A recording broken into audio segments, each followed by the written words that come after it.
আসসালামু আলাইকুম, good morning guys. কি অবস্থা, কি খবর সবার? তো আজকে ঘুম থেকে উঠলাম প্রায় 12:30টার দিকে। আমার আম্মুই ডাকি দিয়েছে, বলতেছে আজকে জুমা। আমার অবশ্য মাথায় ছিল আজকে জুমাবার। তো ডাকি দেওয়ার পরেও অনেক বেশি ঘুম আসতেছিল, কিছুক্ষণ শুয়েছিলাম, তারপর উঠলাম। উঠে ঘরের মধ্যে একটু ঘোরাঘুরি করলাম, তারপর জুমার নামাজ পড়ার জন্য বের হয়ে গেলাম। বের হওয়ার সময় আবার বন্ধু শিবরে পাইলাম, তো ওরে নিয়ে চলে আসলাম হচ্ছে মসজিদে। বন্ধু জিতুরও কল দিলাম, কিন্তু জিতু কল ধরতেছে না। তো মসজিদে গেলাম, মসজিদে গিয়ে আবার বলটারে কল দিলাম, কিন্তু বলটাও দেখি কল ধরে না। কিছুক্ষণ বসে থাকার পর মসজিদে দেখি বলটা আমাকে পিছন থেকে একটা থাপ্পড় দিছে। পরে বলটাও আসছে, কিন্তু জিতু আসে না। জিতুরও এরপরও কল দিলাম, কিন্তু জিতু দেখি কল ধরতেছে না। পরে ওইখানে বাইরে দাঁড়ালাম, তখন দেখি জিতু মসজিদ থেকে বের হয়েছে। পরে ওর সাথে হাই হ্যালো করলাম, এরপর বাসায় আসলাম। বাসায় এসে আবার গেলাম হচ্ছে যে আমার আঙ্কেলের বাসায়। এখানে গেলাম হচ্ছে যে বাইক খোঁজার জন্য, আর বয়ে বাইক খুঁজতে পারি না, হালকা করে একটা বকা গাইলাম। পরে ওইখান থেকে আবার আসলাম হচ্ছে যে আমার চাচির বাসায়। ওইখানে আসলাম হচ্ছে যে কিছু মাংস রাখছিল আমার আঙ্কেল, তো ওই মাংসগুলা নেওয়ার জন্য ওই মাংসগুলা নিয়ে আবার চলে যাচ্ছিলাম হচ্ছে যে আমার আঙ্কেলের বাসাতে। মাংসগুলো আঙ্কেলের বাসায় দিয়ে আমার বাসায় আসার পর আমার আম্মু আমাকে আবার ওইখানে পাঠাইছে 2টা প্যাকেট নিয়ে। তো এখানে আবার গেলাম, ওইখানে যাওয়ার পর একটা মামা চলে যাচ্ছিল,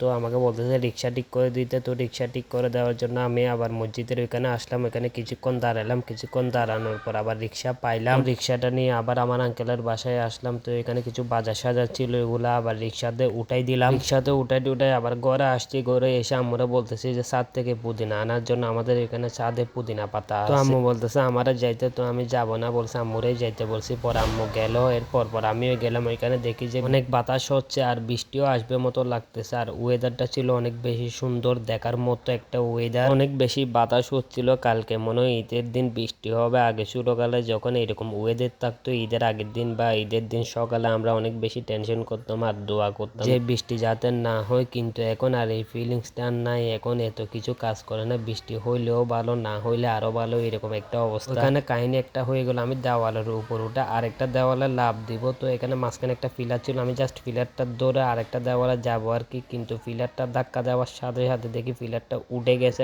সেমিট থেকে ডাইরেক্ট। পিলারটাও ছিল অনেক বড়, আল্লাহর রহমতে কোনো ক্ষতি হয় না। পিলারটাও যদি পড়ে যাইতো আমিও পড়ে যাইতাম গা। ছাদ থেকে বাসা আসলাম, আসার পরে আবার আমার আন্টির এখানে যাইতে হবে। ওইখানে আমি নামাজ পড়ার পরে যাইতে চাইছিলাম, কিন্তু তখন আঙ্কেল গাড়ি নিয়ে বের হয়েছিল, তাই যাইতে পারি নাই। তো আবার আমার আঙ্কেল গাড়ি নিয়ে আসছে কিনা দেখার জন্য গেছিলাম, পরে দেখি যে আসছে। আমার আঙ্কেলের ছেলে দেখি গাড়ি চালানোর জন্য বের হচ্ছে, তো ওরা বললাম যে ঘুরে আসতে। এরপর ওর থেকে আমি চাবি নিলাম, সাথে আমার একটা কাজিনরেও নিলাম, নিয়ে চলে গেলাম হচ্ছে যে আমার আন্টির বাসায়। ওয়েদারটা ছিল অনেক বেশি সুন্দর, আর তাছাড়া একটু ঠান্ডা ঠান্ডাও লাগতেছিল। ওখানে যাওয়ার সময় আমি গাড়ি চালাইছিলাম, কিন্তু আসার সময় আমি আর চালাই না, অনেক বেশি ঠান্ডা লাগতেছিল আর গাড়িও চালাইতে মন চাচ্ছিল না, তাই আমার কাজিন রে দিছি চালানোর জন্য। এরপর ঘরে এসে দেখি যে ইফতারের সময় হয়ে গেছে প্রায়। তো আজকের ভিডিও এতটুকু, ইনশাল্লাহ নেক্সট ভিডিওতে দেখা হবে। আল্লাহ হাফেজ।